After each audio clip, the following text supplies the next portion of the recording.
in our classes, and also discuss the hormonal regulation of the testicular function. And number 4, we're basically going to discuss the hormone regulation of ovarian function and the menstrual cycle. Okay, we are focusing more on the ovary and see what actually happens, okay, in this case, and discuss the hormonal regulation and also maternal changes during pregnancy if she becomes pregnant. But I think this we won't be covering here. I think I'll focus more on the menstrual cycle that she is experiencing. There is Mrs. P. Okay, and discuss the common problem related to infertility. In this case, we actually have done, and also you have actually done your PBL, and that is also related to that. Yeah. Okay, I think now it's already 11:30. Only 70 or 80, 79 of you, okay, 80 of you have joined. So we still get another 40 of them. Okay, we just go to the pre-class. So this is Mrs. P, a 30 years old woman, has been married for 5 years and have not been trying a way to have children since their marriage. That means it's 5-year marriage, then have not been able to have children. Okay, basically she works in a very stressful condition. Okay, in an accounting firm, and she as a certified accountant, and her work is basically very stressful with a tight deadline to meet. Okay, so basically that's the main justification why she is having a problem also. Yeah, and then you can actually read all the detail about her basically history. So in the pre-class, what are the possibilities that the patient is not able to have children in spite of trying hard to get pregnant? So we normally need to check the male and the female problems. Is there any questions? No. Generally, usually we blame the female rather than the males, and we assume that the males usually have no problem, but there are cases now basically increasing male not able to produce enough spermatozoa, that basically on the numbers is not enough, or basically abnormal sperms, so that can also lead to infertility. Okay, so as usual we focus. Yes. What was the question wanting us to answer? The questions is basically what is the possibility that the patient is not able to have children? What you are trying to say is basically when we check about not getting pregnant, especially married couple, is to basically check both male and female, and basically have to really check and see what are the main problems that they are facing. Sometimes we just focus on the physiological aspect. There can be also some psychological, even emotional aspect that can be also included. Okay, so there are many other things, and later when you become family physician or gynecologist or ONG, basically you have to actually look at both the partners rather than put the blame on the female only. So we put the hint that basically you need to check both male and female and see what problem that they face. Is that okay, Jana? It's a very general questions that we ask you. Yeah, I wasn't sure what they wanted, like to say very low possibility or high possibility, or like how to answer it, but okay. Yeah, it's a very general question basically to test. Basically, most people blame the female rather than the males, and they think that most of the problems actually occurs in the female rather than the male. Okay, so it's a general psychological questions that you can answer according to what you think that is justifiable. Is that okay? Okay. Yes, doctor. Okay, so we move to the second question. You're basically able to provide the hand-drawn hypothalamus pituitary glands, and this I have actually stated very clearly in the beginning that please do all pre-class activity in your own sketches, drawing and handwritten, and submit together with your in-class assignment. So I believe you are going to have actually done that. Okay, so we expected you to draw, so you need to basically briefly draw and how these hypothalamus and pituitary basically influence the production of GnRH, and how this GnRH actually function or actually affected in this patient. Yeah, so you can justify your answers. The hint provided basically stress is a major contributor. So how does actually stress actually cause this affect the GnRH production, and finally the FSH and LH production. So I leave that. I think you have done that, and you have already referred to many other journals and site and website. Yeah. Doctor, Yes. are you presenting any slide? No, Oh, I no. just briefly discussing. Okay, doctor. Unless you have a specific question in the pre-class, then we can go in and discuss it. If not, I will just move on. So question 3, and you are able to provide basically the reproductive system and structures, and these are basically I expected the gross and also the histological focusing on the ovary and also the seminiferous tubule on looking at how these structures actually are able to basically produce the gonads, the gametes that is necessary for fertilization to occur. Yeah. So I will leave that to you. So the question here in your question 2 is there a problem in this patient? Could there be a problem in GnRH production in this patient? Question 2. Problem Anyone? with GnRH, is it? Yes, Possibly. possibly because she's She's working in a very stressed. stressful environment. That probably can affect the GnRH production, and also that can affect the FSH and LH and finally her menstrual cycle. That's what she had been experiencing before she actually came to see you. Is that right? Okay, so we go on to the question 3. Yeah. Question 3, discuss. Doctor, Yes. so the answer would just be stress could possibly affect GnRH production. Nothing Stress. deeper than that. Yes, stress is the major factor. Not possibility, is the major factor. Doctor. Exactly how? Okay, Physiologically. exactly. Yeah, physiologically. Yes, Jana, before I answer Ruben's questions, yes. Anything, Jana? It's okay. It's okay. Okay, I will discuss that towards the end of the looking at the major complaint that she has based on her history that she has irregular menses. So how does that be affected by the stress factors? Okay, the main important thing, what hormones is produced during stress? Ruben? Cortisol. Cortisol, yeah. So we know that cortisol is mainly glucose level. Basically, is glucogenic hormones that increase the glucose level. Okay, so it's going to basically suppress all the others that is not a major factors in the stress or fight and flight reaction. So basically, like reproduction, all these things will be suppressed. Okay, so Doctor, yes. yesterday while I was doing the learning issue, the question for that in the pre-class, they said that cortisol inhibits kisspeptin, which is why GnRH is suppressed. Is it correct? Yeah. That is a bit more detail if you go into that, but generally it inhibits the secretion of GnRH. But how you do that, you can go into the molecular aspect. Yeah, as you say, yes. Is it both cortisol and both CRH which suppress the GnRH, or is just cortisol? CRH. Okay. Basically the CRH. Yeah. From what I got, Doctor, I mean, I read one article from NCBI. It said that cortisol reduces the effectiveness of GnRH on the gonadotropes instead of suppressing GnRH itself. Yeah, there's more on molecular level. Okay. But basically, CRH itself has a direct inhibitory effect on the release of GnRH. Yeah. Whereas you're saying about cortisol is more secondary effect. They basically make it less responsive to GnRH. Is that okay, Ruben? Yeah, okay. But if you focus on basically the involved of stress is mainly the release of CRH that basically reduce the GnRH production or influence the pulsatile release of GnRH that can basically have the effect on the gonadotrope to produce the gonadotropin. Okay, so we'll go later and see how this actually can affect that. Yeah.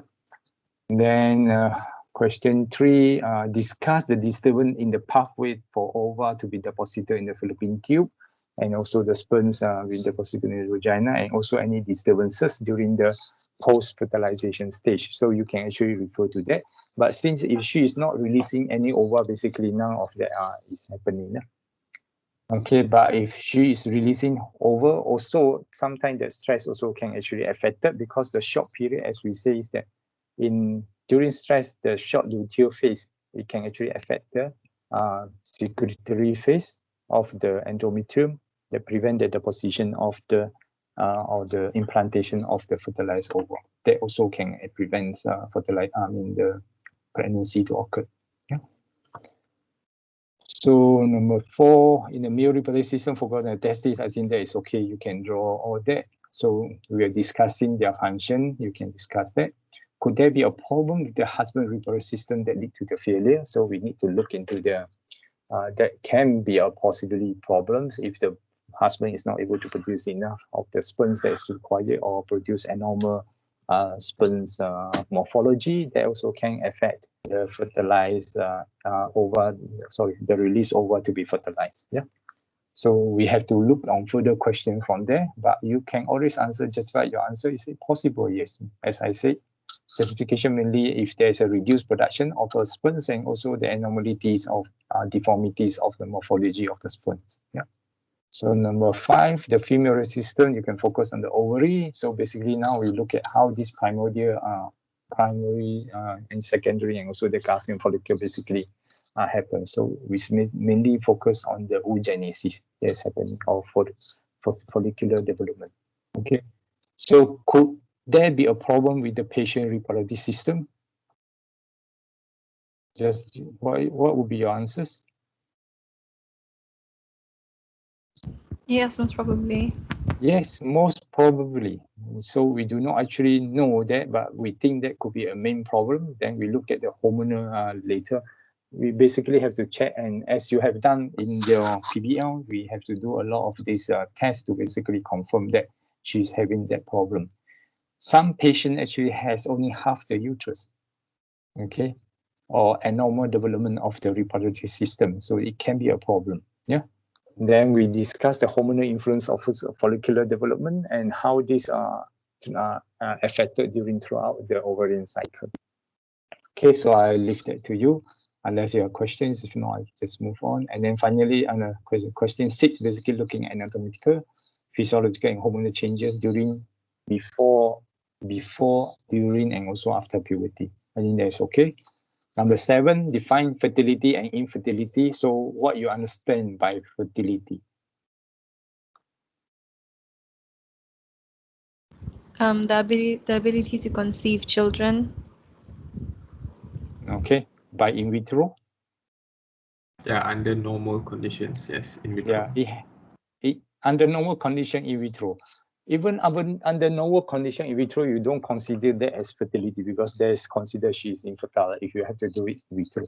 So basically, it must be some individual must be biologically basically able to perform that function biologically.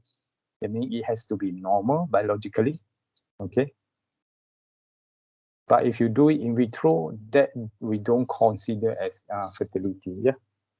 So how about... Okay, yeah. you mean that if a female has like tubal blockage, but she Yes. still has a fertile ova, so that's considered infertile as well? Yes. Okay.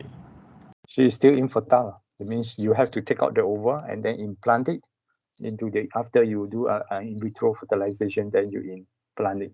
And this is known as assist fertilization. Okay, or basically assist fertilization. So it's in vitro, so it's artificial, not a natural process.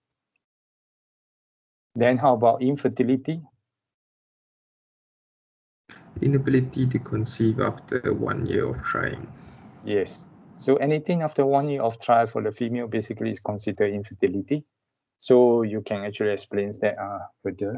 So anything that is, if they just try 3 months and say that they are infertile, that's not, probably they just too early. Yeah. Okay, then fewer than 10% of menstruals are basically, there is in the population, they have found that basically most of the female basically they menstruate around the age of 11, and most 90% actually have their first menses at age of 13 years. So by the age of 15, almost 98% of all girls has actually reached menarche. You can have some actually exceeded that. That means you can achieve almost out to about 16, 17 years of age. So it's called a delayed menarche. Yeah. Okay, I think that should be all. And then explains the relationship. Question 8 explains the relationship between the hypothalamus pituitary. So doctor, yes. Since it varies, what answer do we give? Like at what age can a girl get pregnant? Yeah, sorry, I didn't answer that question. Yeah, at what age can a girl get pregnant? That's the thing. When she starts puberty. When she starts puberty. Yeah. Okay. 8 to 9 to 10 years old, maybe. Okay. But that doesn't say that she's having the first menses or menarche. Okay. So basically, when she has the first menses, then maybe. Yes. Usually the first menses is over. That means there's no over being released. But once you have the menarche, there's the chances of her to get pregnant is higher. So when she have the first menses, then the chances she is likely to get pregnant. So it can be as early as 11 years and as late as almost 15 to 16 years or 17 years. So if the menarche is delayed out to about 16, 17 years, then basically she will only get pregnant after that age. Okay. So it's possible that girls get married. I mean, in some culture or some countries, they actually marry as young as 9 years old. Is there likely that she is going to get pregnant?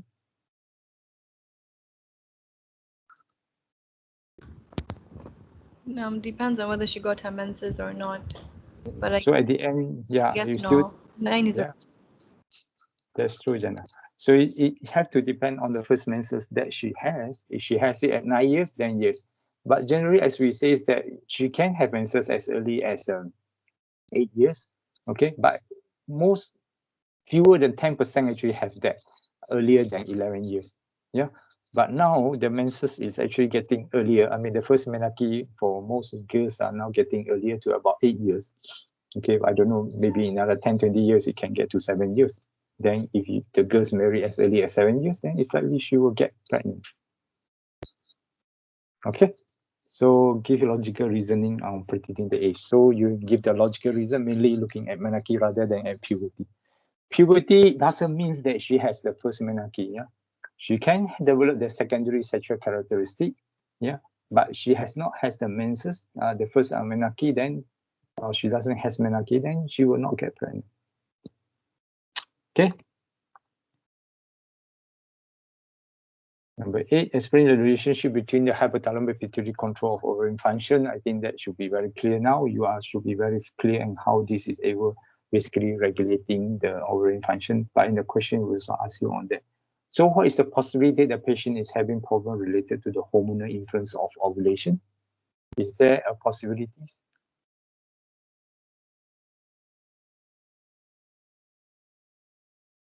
Yes, no? Yes, doctor. Yes, there's a possibility that the patient has that. It's actually related also. The first thing is basically she do not have or she has depleted her follicles, or basically she has very little amount of ovarian reserve. When she actually reach her puberty, that is also the reason why she is not able to ovulate. Then the hormonal influence is not there for ovulation to occur. Okay, so you can give all the possibility discussion. Now we look at the case. So we look at the past history. Basically, she has no neurological disease. So we want to look at anxiety, depression. All these can actually affect the menstrual cycle. Okay. And also there's no history of any diseases of pelvic or abdominal surgery, no extensive weight loss. Why does extensive weight loss can actually affect menstrual cycle? Maybe it's an indication of ovarian carcinoma. Yeah. If you look at the weight, actually our adipocyte is releasing the hormones called leptin that can actually influence the menstrual cycle. So if the extensive weight loss, basically there will be less leptin that is being released, then it will actually affect the menstrual cycle.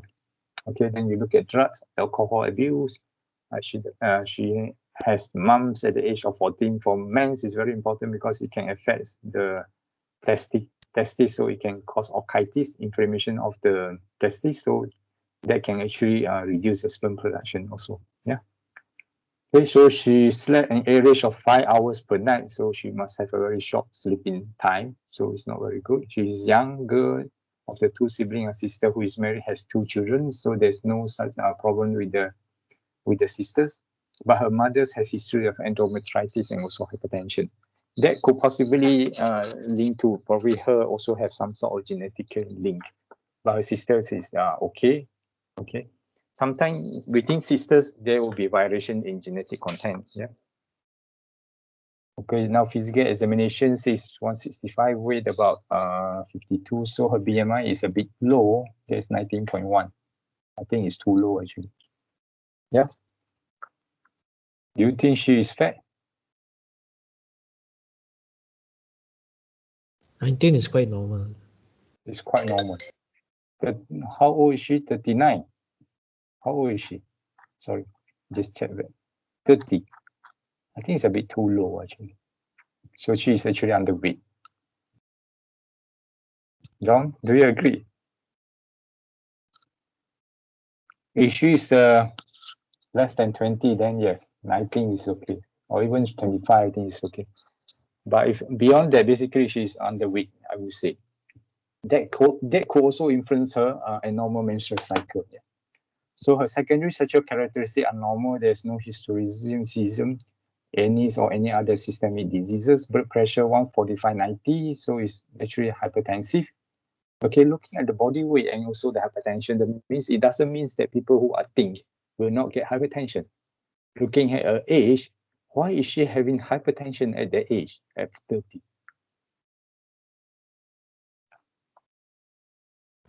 Could it be because there's decreased estrogen? Yes, because of a decrease in estrogen, that probably also hardening the blood vessels. Okay, that can basically lead to arteriosclerosis, and she's likely to have also hypertension. And we know that estrogen actually causes vasodilation most of the time, yeah?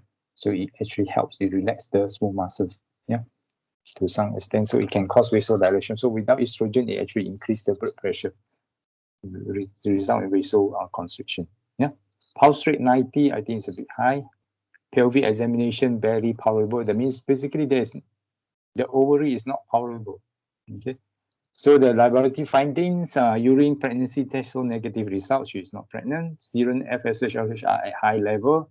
They're normal range, while the serum prolactin, testosterone, progesterone, estrogen level are lower than normal. So the FPG, the rest of them are basically within the normal range. So the kidney function, erythrocyte, everything are okay. Okay, so this is basically quite related to your lab result. So your PBL, right? Okay. So diagnostic laboratory shows that her uterine cavity is normal with no sign of endometriosis because the mother has that. That's why they do the laboratory scan, laparoscopy. Fallopian tube are open with no sign of tubular obstruction, as Ruben says. That can also lead to infertility. So with that, so she probably have also a normal, basically the structure of the reproductive system. Okay, diagnosis, she's diagnosed with primary infertility due to premature ovarian failure. Okay, and that is mainly due to the loss of function of the ovary before the age of 40. Okay, this is primary infertility, yeah, because she never has had children before. The ovary are no longer responding to the circulating FSH to produce the estrogen, then developing fertile eggs. So the ovary is likely appeared to be basically shrink. So she's recommended for the counseling with the ONG, and her husband attended all the visit. Okay, provide support. So now we look at the questions. Explain the reason why the patient has irregular menses and why she is sometimes missing her period. So your answer? Basically, the patient has. Anyone? What have you find? Is it because the ovaries are not able to respond to the hormones released by the pituitary, so the cycle is not able to occur as normal? Okay. You can give many reasons. One, as we have gone through, basically she is thin because of the BNI is low. So basically, you can talk about the adipocyte not releasing enough this leptin that can influence the FSH level, LH level, basically result in irregular menstrual cycle. Or she's because yes. For leptin, what does it do? Is it negative feedback or like how does it? What effect does it have? Okay. Leptin have a positive feedback on the GnRH and FSH and LH level.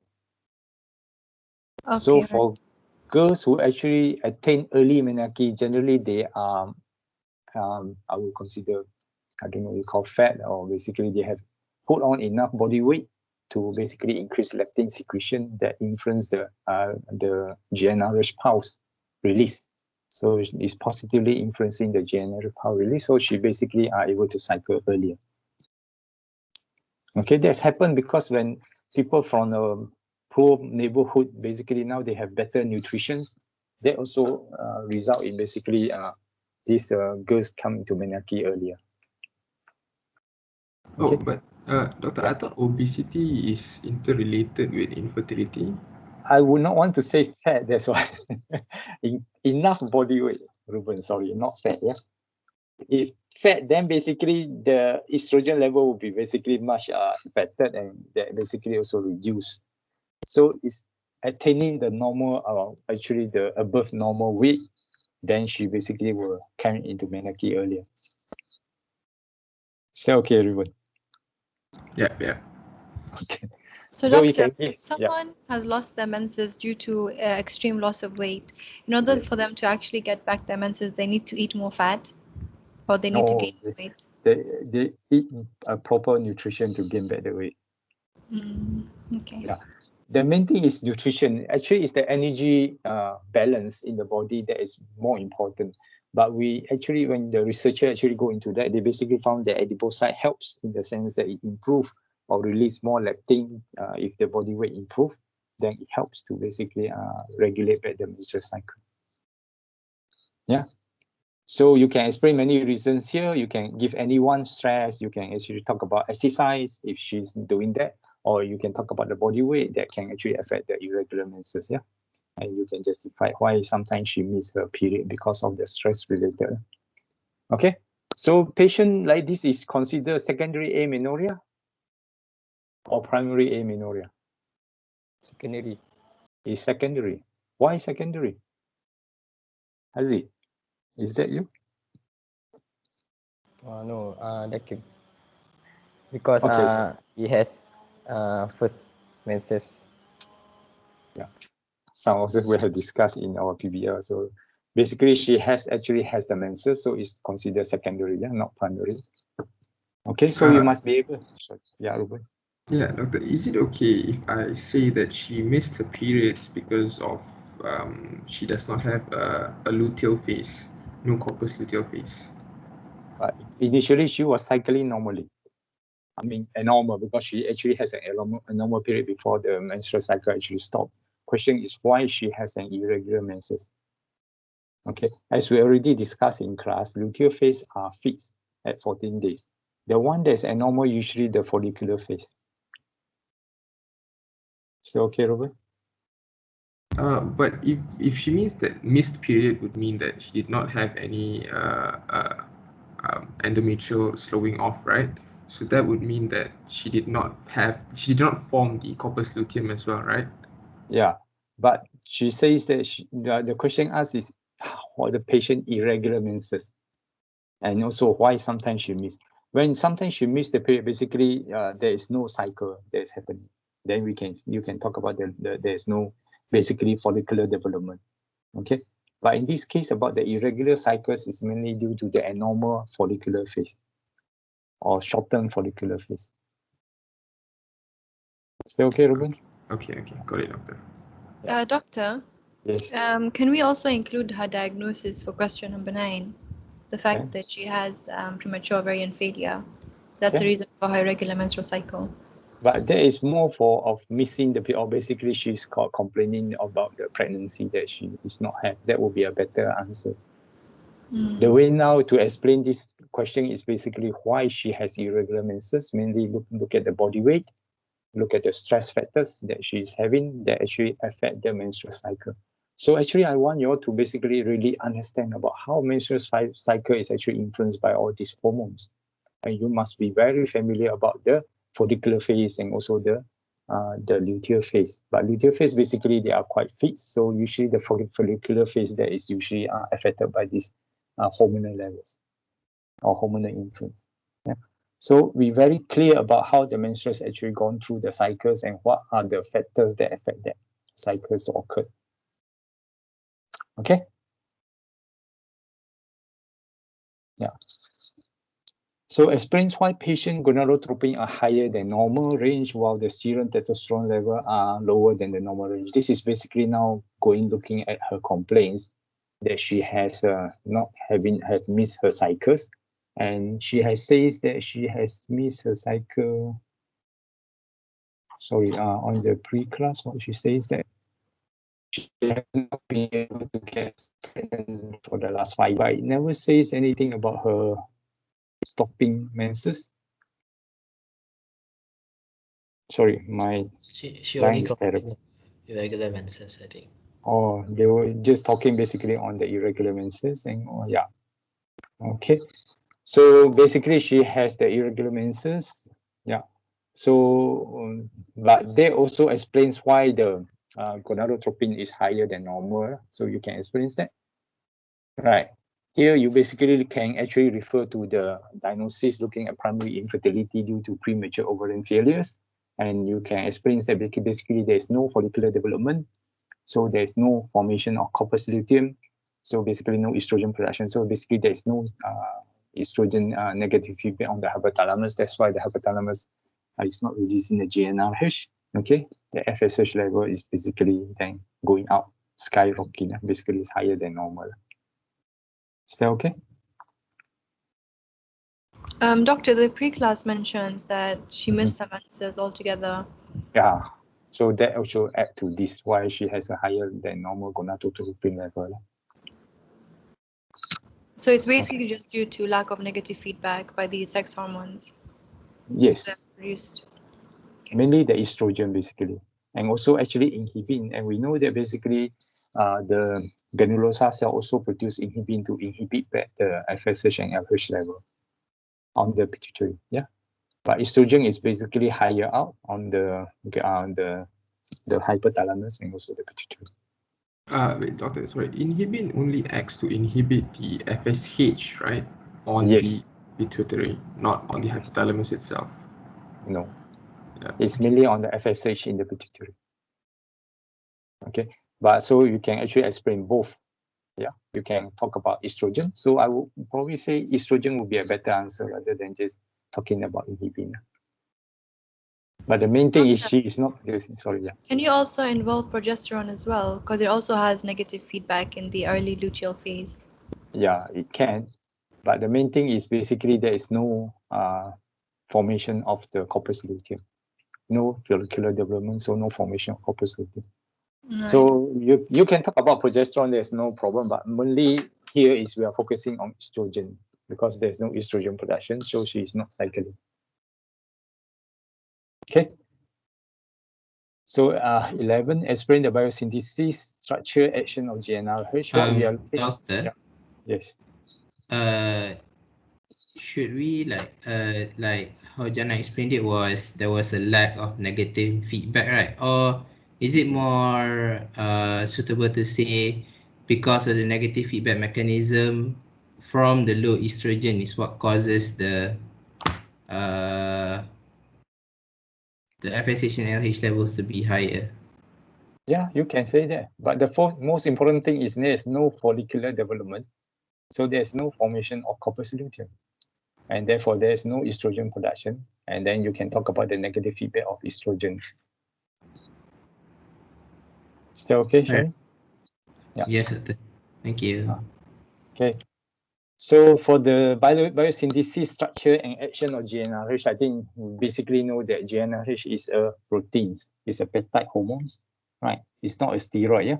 Because we are focusing so much on steroid, sometimes you tend to confuse that it's actually a steroid. It's not a steroid. So all these hypothalamus pituitary hormones are all peptide hormones or protein hormones, yeah? So you can explain how these glycoprotein hormones are being secreted. Yeah. Is there any possibility that the patient GnRH gonadotropin is not normally function?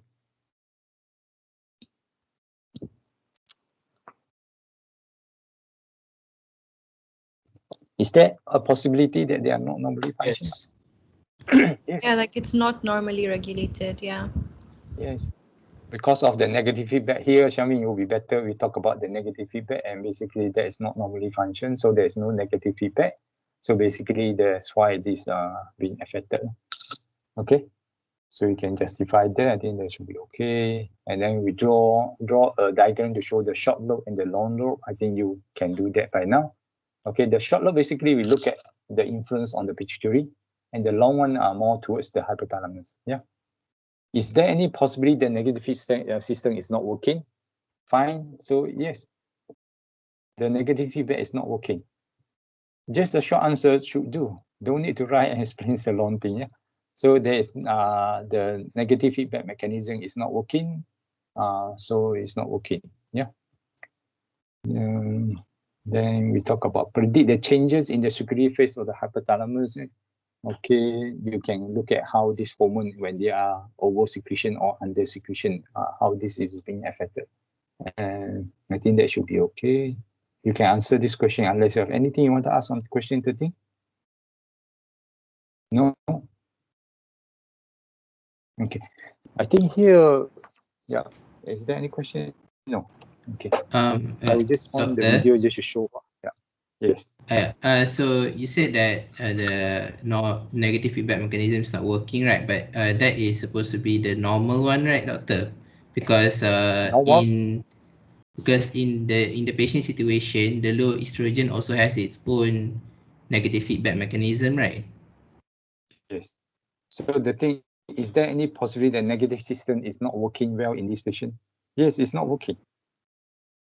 It's not working well, meaning that there is negative So feedback, it's not, but not enough to it's like not suppress. more working.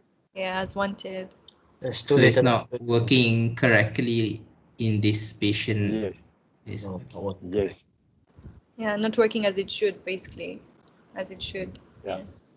It is sort of working, but not at the optimal level. Yeah. Yeah. Yeah. Okay, shall we? Yeah. Okay, doctor. Okay. So you can, if you want to draw, I hope you can see the pictures on the board. Yeah. If you want, you can actually draw this. This is just a very simple drawing on the board. Can you see that? Yeah. Yes, doctor. Okay. Yeah. So we are talking about stress. Basically, stress releasing CRH that basically inhibit this basically the hypothalamus neurons. Okay, either the acute nucleus. Okay, that basically suppress it. So it's negative feedback and suppress it from releasing GnRH. Even exercise. Exercise is not like the light exercise. What we mean is the extreme exercise that the patient or the person do. People who are very active in sports, they basically releasing too much dopamine, which also negative feedback onto this the neurons, okay, the nucleus, that basically also inhibit that. And also, as we know, GABA, there are many things that actually happens in the brain that have GABA that also can negatively feedback onto the patient. So you can have stress, you can have emotional. So all these are basically related. So patients who have emotional like depression and all these things, or emotional factors like losing some loved one or something like that, that can also affect the release of GnRH. Yeah, and we can actually draw that basically if there is a follicles, then estrogen will negative and positively feedback depend on the stages of the menstrual cycle. Is in the early phase, it will be negative feedback, and then when towards the mid cycle, then it positive feedback to increase the LH secretion. Okay, as I said, yeah. In people who are depressed and everything, is it because of GABA? It's more related to GABA, yes. Okay. Yeah, there's more emotional aspect of that. Then you can look at the emotional aspect that basically suppress the release of GnRH. So people who are actually or who have actually have the first children and then they actually the second one is actually difficult to have, especially the ladies, because it's basically emotional suppressed. So they actually need to undergo psychiatric or counseling to actually help them to get back to their normal cycles. Yeah. So this is mainly due to the GABA effect, the negatively feedback onto the patient. Okay. So here basically briefly explains how this is influenced by all these things. So if this is negative feedback, basically we know GnRH, but that thing is positive, then you have GRNS release, then you have LH, FSH, and the formation of a corpus luteum and also the ovulation that happens. Yeah. But in this patient, basically, she does not have enough ovarian reserve or follicular reserve, so she is actually now depleted. Yeah.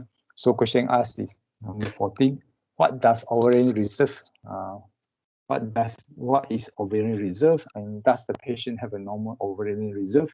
So we know that basically he does not or she does not have that enough follicles available. Is that okay? So question 14. Doctor, Yes. technically her ovarian reserve is normal, but she's having a receptor deficit problem, right? Usually, patient like this, they will come during puberty. Their ovarian reserve is much lower than the normal patient. She will undergo a few normal cycle, and then she start to deplete the ovarian follicles. By the time she reach about 25 to 30, she basically almost depleted all the follicles. Okay, so usually by about 30, or like the case the PBL case, it went out to about 39. That's where she then basically have depleted all the ovarian follicles. So she's not able to ovulate or undergo follicular development. Wait, So, so okay. doctor, yeah, the ovaries do not respond to the hormones, and they also have low follicle. Low Yes. follicles are normal. Even usually, if the ovary has enough or have these primary follicles, they normally will be able to undergo follicular development, and they normally will be able to respond to hormonal changes. Okay, but in this case, she does not have. Actually, as early as if they actually test the ovary earlier than during or after puberty. Sorry, my line is bad. So after puberty, that means basically her ovarian reserve is very low. But usually people do not test that. They only come back after when they have not able to get children. Then they will start to look into all these problems. The question is, can she still get pregnant? Or I mean, can she still have children? Is there any possibility that she can have children? Yes, no? No.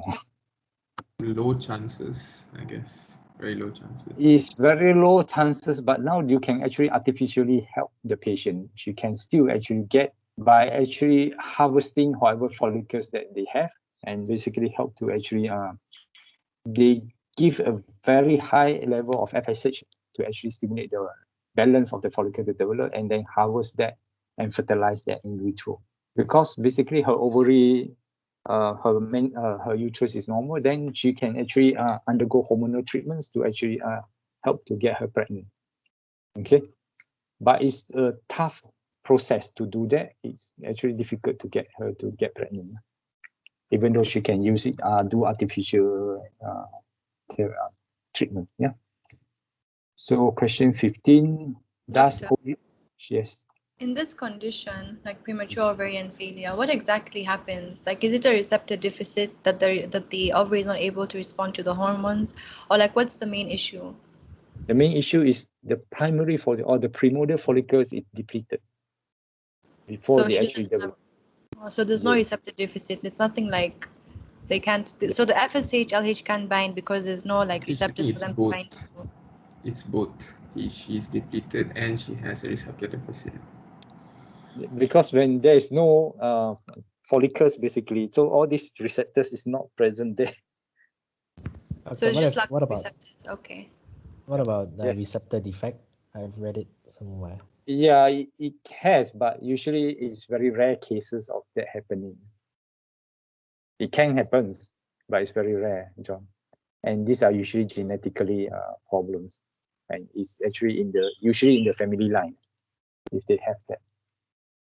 And usually they did not survive a lot because this family line doesn't survive because they are not able to produce children. So usually it just basically die off after a few generations. Still okay, John? That's why I say it's very rare. Okay. Yeah. Yeah. So, okay, we can describe, I think we are still in question 15, right? So you can describe about oogenesis and the relationship with the ovarian follicles. I think to answer, Jana, your questions about this, basically, as we know that during puberty, generally about 10% of the follicles that she has will be there to basically develop into primary follicles and all these things, yeah? Secondary and finally this kind of Garfield follicle. But generally people in this stage, they actually has less than 1% of the primordial follicles during puberty, and that's why it doesn't last that long. Usually by about 3-4 years or even 5 years after that is most of these the primary follicles has already depleted in the ovary. Is that okay, Jana? Yeah, doctor. All right, thank you. I just wanted to clear that because I was hearing receptor deficits and I was like, okay, which one is it? Receptor deficit, as I say, is a very rare case. As I say, if in the long term this family line doesn't last, it's going to die off. After 1 or 2 generations, usually they disappear. Okay, so I think you can describe about oogenesis now and how does that related to the ovarian follicles. Yeah, so the main thing you must be able to describe, actually question system is more important. Yeah, the most important thing is basically you must be able to describe the 2-cell model of the ovarian steatogenesis, mainly how the 2-cell model looking at T cell and the ovarian T cell and granulosa cell. Okay, and these are not these are not the primary, these are not the how we say the oval. Okay, these are the cells that surround the oval. Yeah, make sure that you are very clear about the T cell, and T cell are basically located outside the follicles, outside in the sense that it's actually recruited from the stroma of the ovary, okay, and become part of the follicular cell, the T cell, and we know that T cell basically has LH receptors, whereas the granulosa cell, they are actually lying inside the follicles, okay, because they are lack of this blood supply or nearer to the blood supply. Basically, they only have FSH receptors. Yeah, so we can explain that. And the important thing is this T cell is producing the androgen, okay, that basically then pass to the granulosa cell. It can basically diffuse to the granulosa cell, and the granulosa cell with the FSH able to produce the enzyme aromatase that convert the androgens into estrogen. And this T cell is the one also, the androgen that is produced can actually undergo to become testosterone. And usually some of this amount is actually secreted into the blood plasma, into the blood basically for normal menstrual cycle. Okay, but normally here, this is how you can actually explain that. Okay, so we have provide you the hint and looking the enzyme. If you want to go into the detail on starting, let's say from the T cell formation, the cholesterol converted to prednisolone and pregnenolone and all this, you can actually go through that process. But I just want a brief, simple explanation. Basically, the T cell convert cholesterol to androgen. That is the direct one. You don't need all the details. This is more biochemistry. Yeah. And basically the androgen diffuse to the granulosa cell, and the granulosa cell under the stimulus of this FSH, because they have FSH receptors, then it can undergo aromatase. It can produce aromatase and undergo convert the androgen into estrogen. Okay. Why is the T cell cannot do that? It doesn't have aromatase. Yeah, but why it doesn't have aromatase? No FSH receptor. I think that is also one of the answer, because basically it doesn't have the FSH receptors. Yeah, because it doesn't have the FSH receptor, that's why it cannot actually form the aromatase, not like the granulosa cell. So when the granulosa cell have the LH and FSH, does not depend on the LH T cell anymore after the ovulation, when it become a granulosa luteal cell. And this granulosa luteal cell will still produce estrogen, and the T cell now can actually produce finally, because they have already become a luteal cell. Now they're basically able to undergo the aromatase, or basically they are able to undergo the process of converting the androgen now into progesterone. Okay, whereas granulosa cell is the one that produces estrogen and also progesterone, but mostly estrogen. Yeah. Okay, I think that's all about question 16. Question 17, when and in what cell is LH expressed during menstrual cycle? I think that's already understood, explained. So make sure that you must be able to describe the menstrual cycle, and it means mainly constitute 2 cycles. That is the ovarian cycle and the uterine cycle. So you can relate that to question 18. Okay, and you must be able to explain during what happens to the ovarian cycle. So you have the follicular phase and also ovulation, and finally the luteal phase. Okay, whereas in the uterine cycle or the endometrial cycle, you have this basically the proliferative phase and also the secretory phase. Okay, so the proliferative phase are mainly influenced by the hormone estrogen, and the secretory phase mainly influenced by the progesterone. Yeah. Whereas the ovulative phase, mainly you're looking at FSH and LH. Looking at follicular phase, that's why the FSH basically is there. Okay, then you have the luteal phase, sorry, the ovulation phase. This is where the LH level surge that allow ovulation to occur. But after that, luteal phase, what happens to the hormones? Why is the estrogen progesterone? Sorry.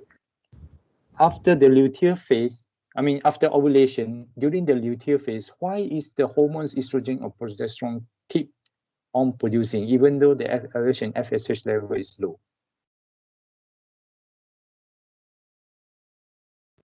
Is that in the case fertilization has occurred? No.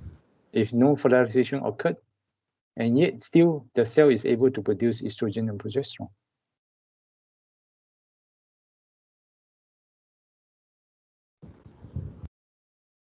No, Right. I think you mentioned prostaglandin in the mid-course. That is during the end of the menstrual cycle that then allowed this the corpus luteum to actually luteinize. Yeah. But during this stage, it does not really depend on LH and FSH anymore, because the cell now already convert to become a corpus luteum or a luteal cell. That's why it becomes an endocrine gland by itself. It does not depend on LH and FSH anymore. Even though the level is low, it can still keep on producing the estrogen that is required, the progesterone that is required. But it cannot last forever, because after, towards the 3-4 days before that, it actually start to reduce. So by about 7 to 10 days, basically the estrogen and progesterone levels start to reduce. Okay, for no apparent reason. We do not know why, because it's not going to last, because now the level of FSH and LH is basically very, very low. So in the beginning, it still depends, even though the LH level and FSH level is there, but it's getting lower. Okay, it helps the cell to actually cycle or to start producing the estrogen and progesterone. But after a while, it get too low. So basically, the estrogen and progesterone levels start to decrease again. Is that okay? But as the estrogen level or progesterone levels get low, even lower by the 3-4 days before that, then they will start happening, prostaglandin start to be produced by the uterine cell that cause the luteolysis of this corpus luteum. Okay. So, doctor, you're saying that after luteinization takes place, like we've converted to thicker lutein cells and granulosa lutein cells, we no longer need LH to maintain the corpus luteum. We need, not really need in the sense that basically corpus luteum, this basically the luteal cell or the thicker luteal cell, it still responds to the minimum level or the decreasing level of LH. Okay, and the granulosa cell basically also respond to that, LH and FSH, and is still able to produce the estrogen progesterone. That's why the level is still increasing, even though the LH and FSH level is actually decreasing. Okay, by about 10 days after that, so it basically about 7 to 10 days, it basically then reaches the lowest level. Now basically it's not able to sustain the production of estrogen and progesterone. We do not know why. Okay, but it's not able to sustain. That's why the estrogen and progesterone levels start to actually drops. Is that okay? Yes, doctor. Okay. Any other questions? No, I will just move on. I think we are taking out more than 1 hour now.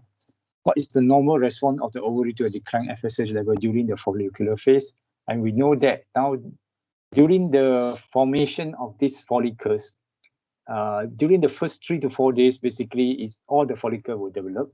Okay, by the 3-4 days, the 4th day afterward, 5 to 6 to almost 10 days, this is the time selection happens. So you start to select which are the follicles that is going to become the guardian follicle.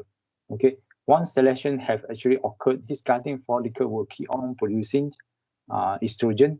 Okay, actually the increase in the FSH receptors is not due to the increase in the receptors on the granulosa cell.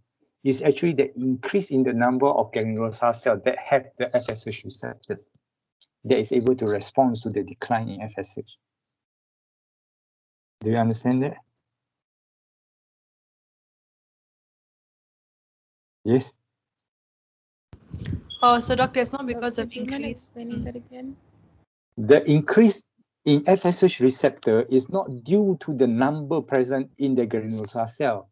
It's actually due to the increase in number of granulosa cell, which means that now the granulosa cell develop more in these Garfield follicles compared to those that are not recruited. So basically, they do not have enough granulosa cell. Okay. So on average, actually, scientists have done the research and says that in each granulosa cell, you have about 1,500 FSH receptors. So it's the number of granulosa cell that actually increases, not the FSH receptors in individual granulosa cell. Yeah. I hope you are not confused by that. Is that okay?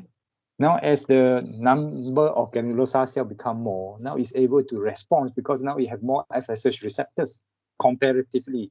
That's why it's still able to respond to the FSH, and it keep on producing the estrogen level, which negative feedback to actually suppress the LH and FSH level. But it's because of the LH that is still present and the Tika cell is still able to produce the androgen. So these cells that are not, or these follicles that are not recruited, they basically now produce a lot of androgen, but the androgen cannot be aromatized to become estrogen.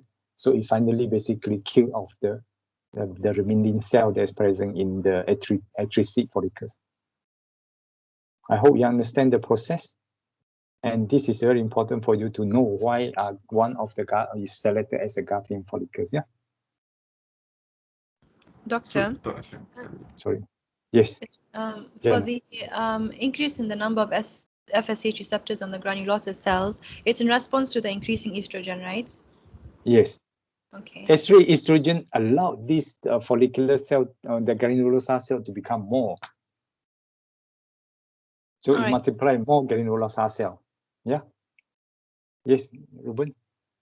No, I was just going to say that you're just saying that the factor that determines the choosing of the Garfield follicle basically is determined by the proliferation rate of the granulosa cell, right? Due to estrogen. Due to estrogen, okay. Because these Garfield follicles now, or the tertiary follicles now producing a lot of estrogen, they basically allow more granulosa cell to form inside these follicles. They increase the FSH receptors, the number of FSH receptors. Yeah. Okay. So basically, that you can explain that why this is the selection happens. Is this happening to the ovary of the patient? No, because she doesn't have any follicles, so it's not happening. Yeah. So questions 21, describe the normal process of ovulation, formation, decline of corpus lutein. I think by now you should be very clear on how this is happening. Okay. And which of these processes are not occurring in this patient? None. Basically, she doesn't have any follicle because she has depleted all her follicles. So that's why her menses actually stop functioning. Sorry, not menses. Basically, she missed all the menses. She has actually stopped having menstrual cycle. Or she has secondary amenorrhea. Okay, so question 22, describe the hormonal regular estrogen progesterone biosynthesis, which I have already discussed just now about the two cells. So identified the cell, we already done that, and how they are degraded and removed from the body. Okay, estrogen is difficult in the sense that basically they are steroid hormones and they all are metabolized basically in the liver, okay, undergo the process of conjugation and also the sulfication and also glucuronidation. Yeah, basically that is the process that undergo in the liver and they are converted to other less form. So this estrogen that have been conjugated, basically they are excreted in the urine. Some of this estrogen is actually, some of them they actually still excreted as their original form, and this when released into the environment. Okay, let's say in some of these animal production, they basically have a lot of this, let's say like cattle, they release this the waste into the waterway. It actually influence the water. If this present, the estrogen basically is present in the water, that can actually affect the male function on spermatogenesis if they happens to drink the water. But that's okay. Basically, what I'm trying to say is this estrogen and progesterone are quite difficult to actually denatured or basically make into an inactive form. It's difficult to metabolize. But all these are metabolized in the liver, okay? And they then will be excreted in the kidney. Okay, yeah? Yeah, no question. Okay, so we move to 21. These are the target organs of estrogen, and you can describe that. So I would expected you to at least able to now explain the function of estrogen or action of estrogen. Okay, so the most important thing, basically, you know about the negative and positive feedback on the pituitary gonadotropes, right? And you know that basically it's important. Estrogen is mainly for the proliferative phase of the endometrium, mainly it stimulates the growth of the endometrium. And also it stimulates the breast development, mainly for the ductal growth. Yeah. And it also stimulates the celiogenesis in the oviduct. Okay. And the most important thing is stimulate the secretion of thin watery mucus by the cervix. So these are the things that you must be able to give one example. The effect of estrogen on non-reproductive tissue, you can either talk about reproductive tissue. If non-reproductive, we can talk about basically increased general vasodilation, yeah, or it can actually cause bone mineralization. And we know that lack of estrogen, that's what it causes osteoporosis. Okay. And it increase the HDL and also decrease LDL production. So mainly it has some effect on the heart function. So it's protecting the heart and also the arteries. Okay. That you can give whatever that mainly if you know that estrogen function, then you can actually give one of that. Or if I ask you about the effect of progesterone, can you give one of the action of a progesterone effect? Then you can give mainly to maintain pregnancy or whatever that you want to talk about. I hope you can find that out. Yeah. Okay, 24. What is the response of pituitary gonadotropes to the date of the corpus luteum at the end of menstruation? At the end, actually, what I mean is at the end of menstruation or at menstruation. Yeah, or at the end of menstrual cycle. So mainly when there is at the end of the menstrual cycle, basically the progesterone level is down, estrogen level is down. Now there will be an increased secretion of FSH. So there is no more negative inhibition on the gonadotropes. Now we start to release FSH and also LH. Yeah. So they will start the cycle of follicular genesis in a normal patient. I mean, in a normal person or normal woman. But in this patient, this does not happen because she doesn't have a corpus luteum. Okay. What would be the outcome of truncated luteal phase with early death of the corpus luteum on endometrial development? Okay, this is what happens when you have a shorter luteal phase. And generally, we say is that corpus luteum doesn't normally change that much. It's usually about 14 days. The one that changes is mainly due to the follicular phase. But if that happens in truncated luteal phase, then there will be basically not enough time for implantation. That means the endometrium has not had time to basically develop. The blood vessel is not fully developed to develop secretory activities. It will not be fully able to express surface protein for implantation, and then it will basically undergo early menses. Is that okay? Any question on that? No? Okay. How is stress related to the condition in the patient? We already discussed, and also I will show you the drawing on the board. So if that happens, if let's say the patient still have this enough follicles, can there possibility help her to get back to her menses? Can that be done? Yeah. Yeah, she can either change her lifestyle, don't take all this stressful job. I mean, that can happen to you if you are actually having exam and all these things. Sometimes it also can actually affect your menstrual cycle.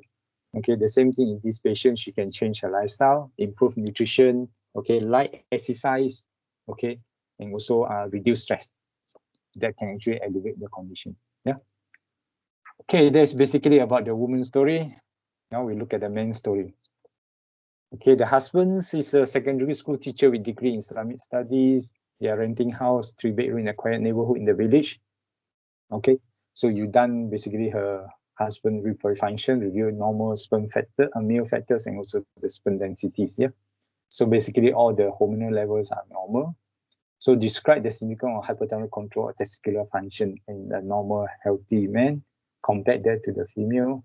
So is the man cycling have the same cycles like the female on the GnRH and FSH level?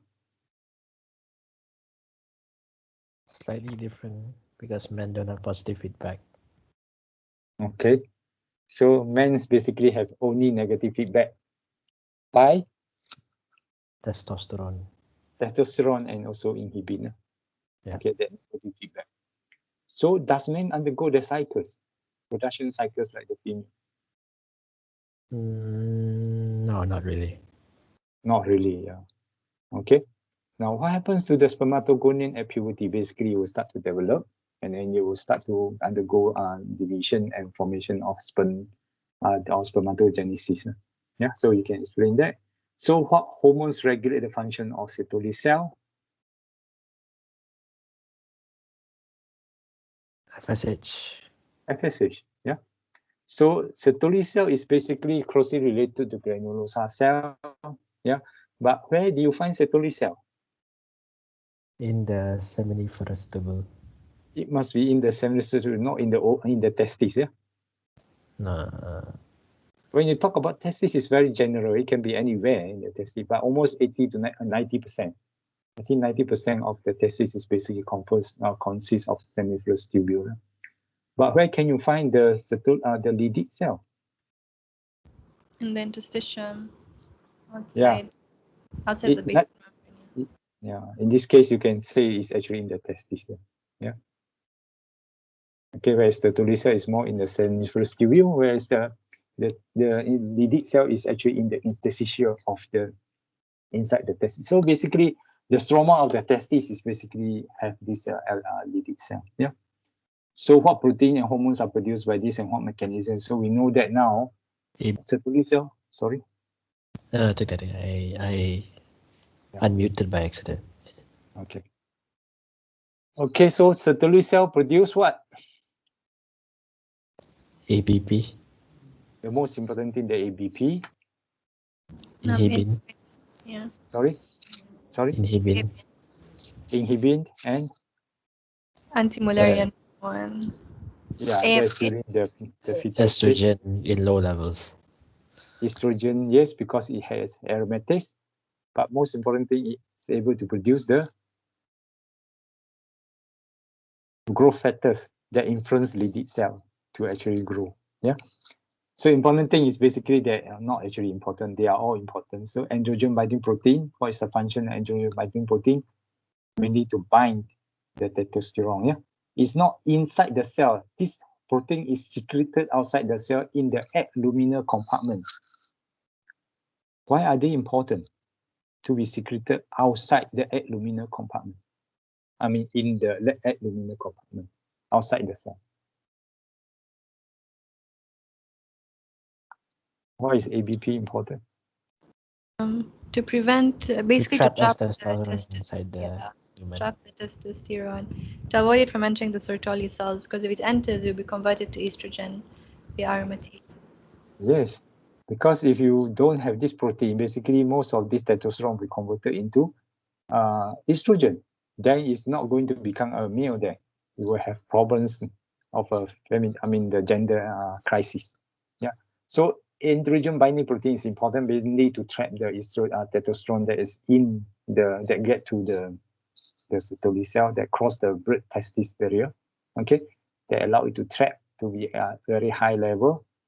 And why is the testosterone level in the luminal compartment need to be high enough? Like 200 times higher than the normal plasma level.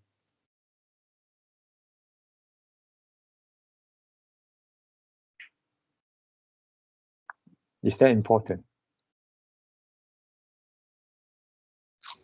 Yes. For what purpose?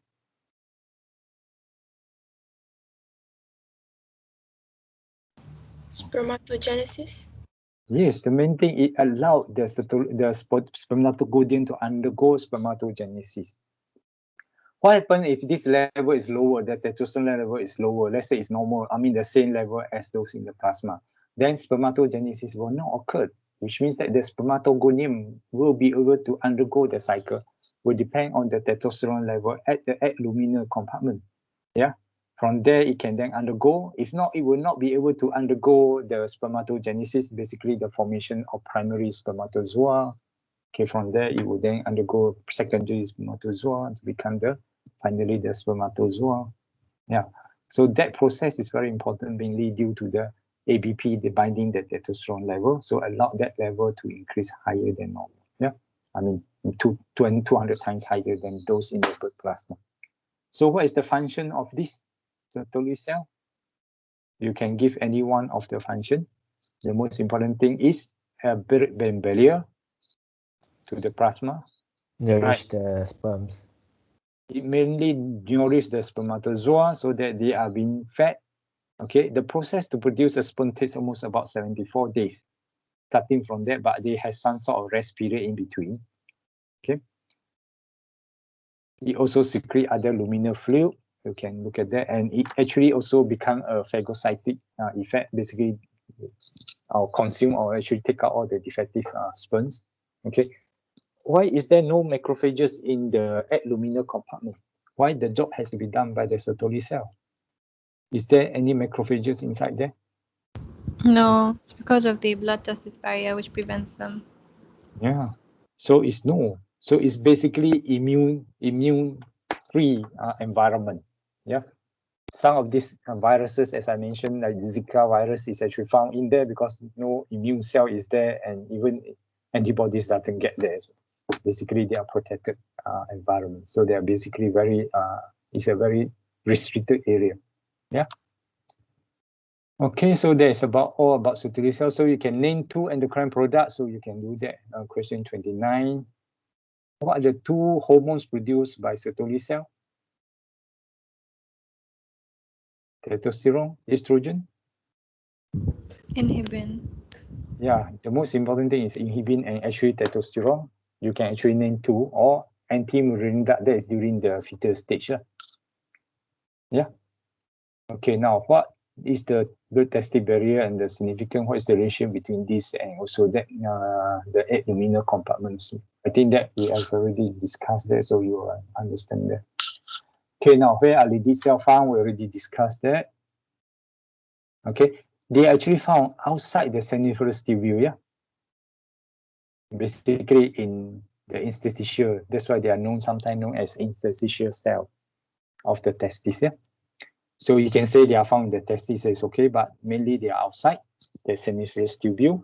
Okay, what hormones is produced by the Leydig cell? Testosterone. Yeah, testosterone. So mainly that. So what is the physiological effect of this hormone on the male? Male characteristic development. Okay. But most important thing, actually, testosterone is to initiate and maintain of this spermatogenesis.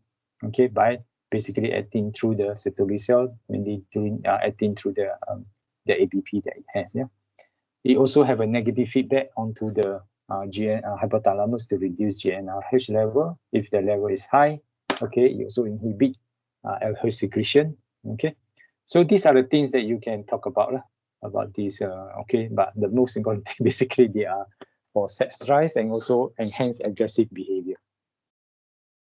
Okay, so the males become more aggressive, but it also stimulates erythropoietin secretion by the kidney. Yeah, it helps in that. So you can actually talk about that. Then describe the process of spermatogenesis. I think that you can do it by now. Is that okay? Briefly, you can basically mention that starting from the spermatogonium, they undergo mitotic division, form themselves, and basically renew themselves. Why does the spermatogonium need to renew itself? Why not it undergo meiosis division?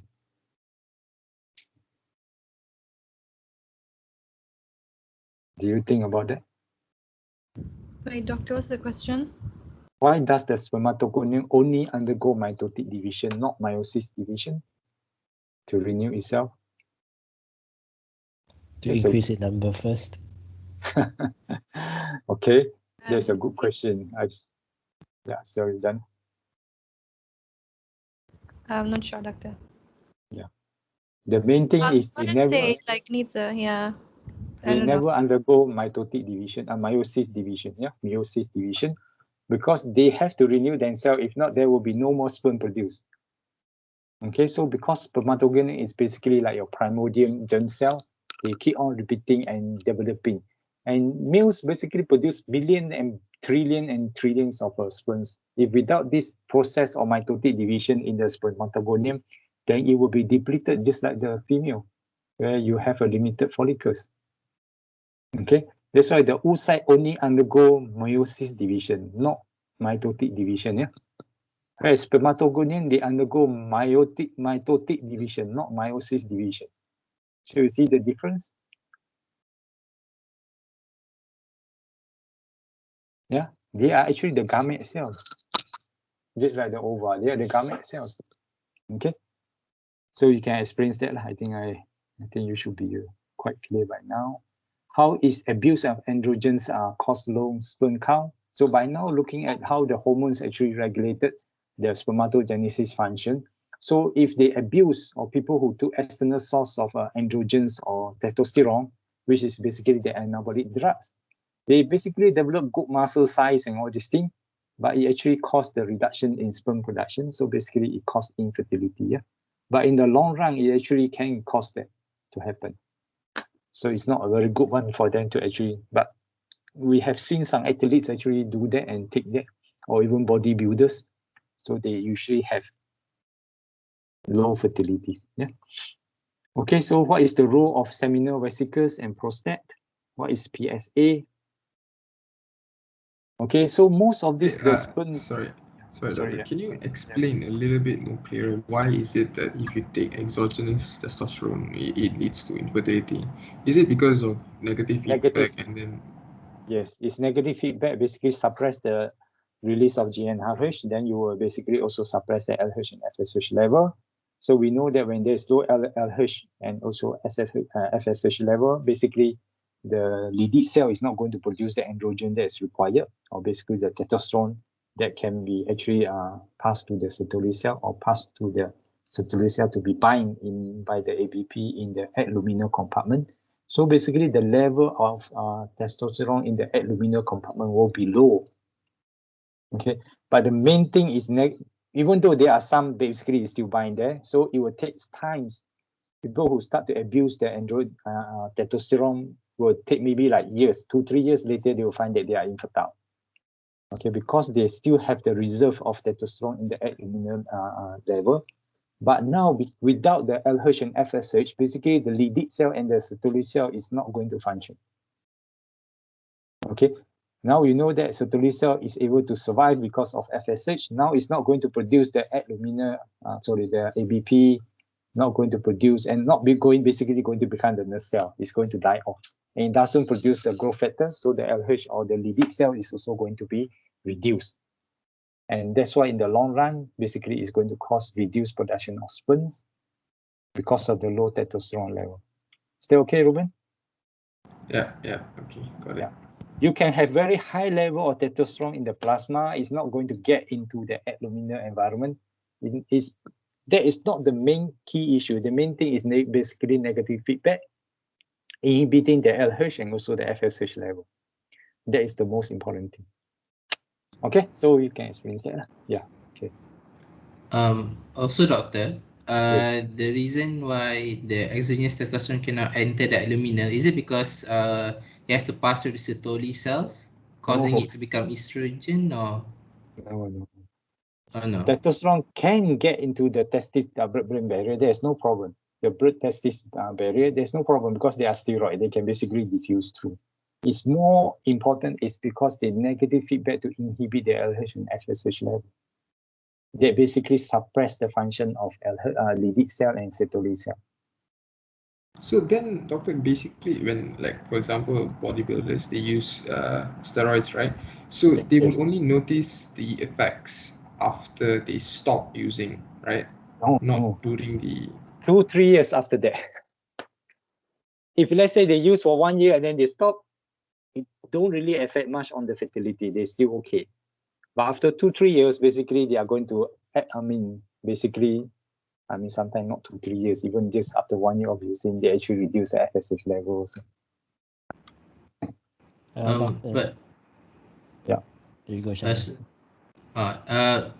But doctor, can't the exogenous testosterone just help in spermatogenesis as well? But there's no ABP to bind it because the Sertoli cell is not functioning. And the Leydig cell cannot grow because Sertoli cell is not producing the growth factors. All right, thank you. Doctor, can we say the use of exogenous androgen can cause receptor desensitization? No. It's the direct inhibition on the GnRH and FSH level. It's not a desensitization. Okay. Yeah, it's a negative feedback basically. Yeah, it's a negative feedback immediately. There is still sometimes, as I say, is the luminal environment still have testosterone level, which is quite high. The problem is the Sertoli and the Leydig cell is not able to function. Spermatogenesis can still go on, okay, but probably they are producing more abnormal sperms now because of the Sertoli cell is not taking it out, or they reduce in number of Sertoli cell because of less FSH and LH, and also the Leydig cell is not there to be producing the hormones. Okay. So it's irreversible then, doctor?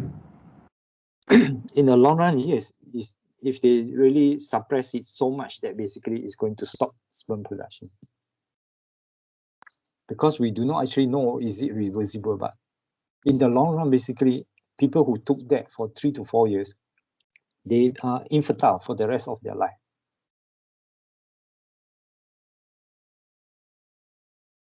Sorry, yeah. Okay, so the role of seminal vesicles and prostate. This mainly contribute to the most volume of the semen. Okay, and what is PSA? And this is the one that you test in the lab. Yeah, and mainly this is mainly known as the prostatic specific serine protease. In the animals, this is important. Mainly, it helps to break down the what you call this the semen plaque. Okay, some of the animals they basically prevent other male animals from fertilizing the female that they have fertilized. So they form a plaque there basically to block this. Okay. Okay, in the semen that contain this seminal gland. So basically they form a plaque. They basically block the vagina so that the other males cannot fertilize the female. But in human, this is not important because we don't need that. But they actually can be used to actually test the function of the prostate. So that's why in the lab, they usually test this PSA. Yeah, I think you already know, so it's okay. The last question, the process of erections and how does CGMP control erection. So CGMP mainly increase the calcium influx, okay, efflux from the vascular smooth muscle. So basically it helps to cause contractions. Okay, but if you can decrease the calcium level, so by inhibiting this, basically it helps to promote vasodilation.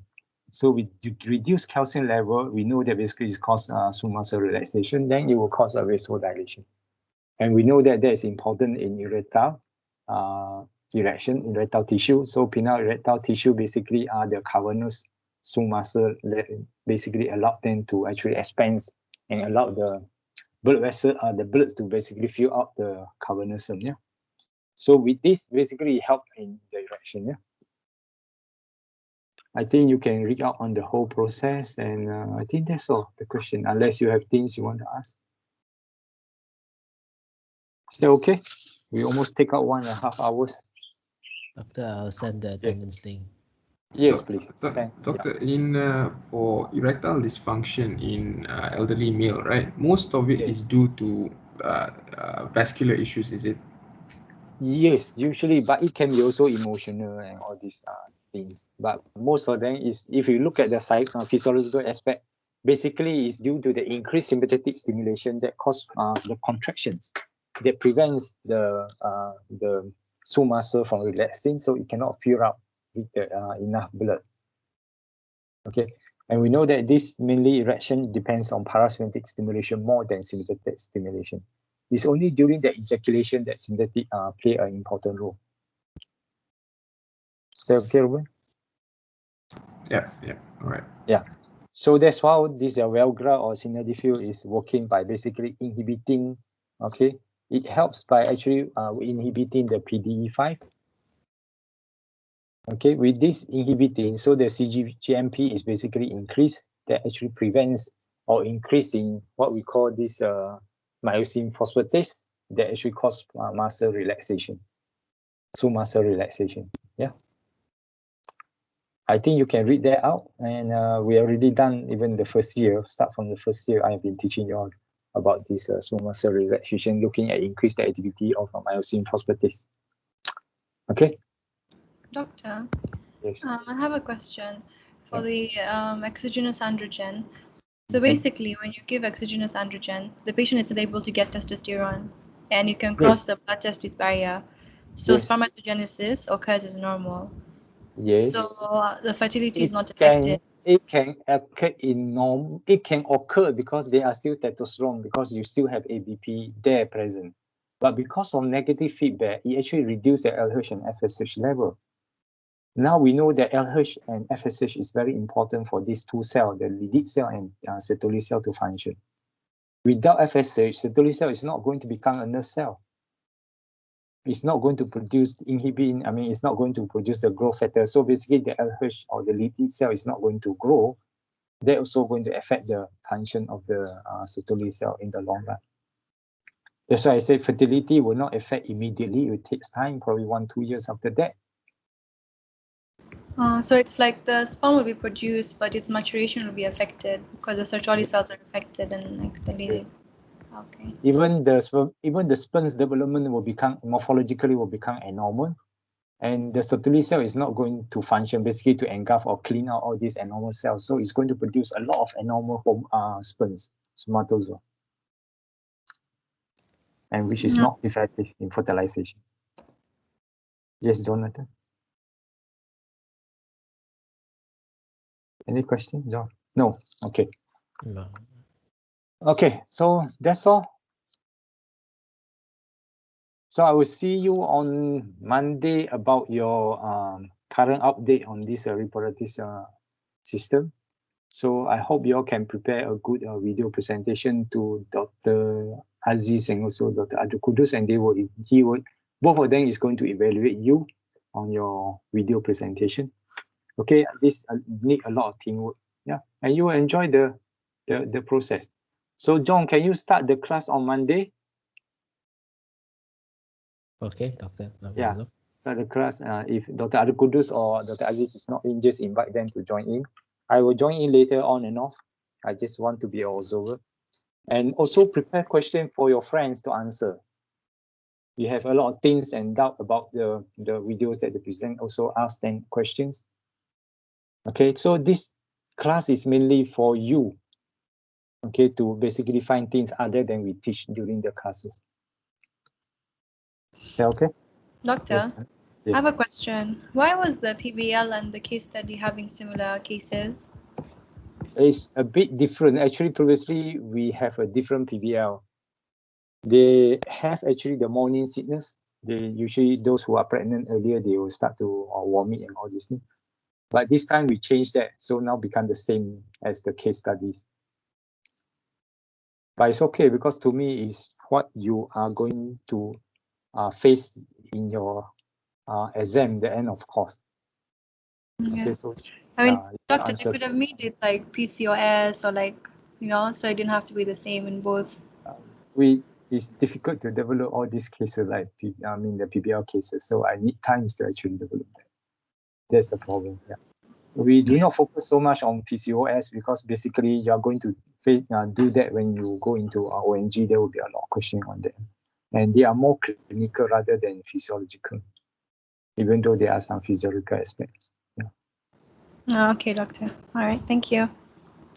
But I hope that this is more a revision for you to prepare for your short answer questions, the SAQ.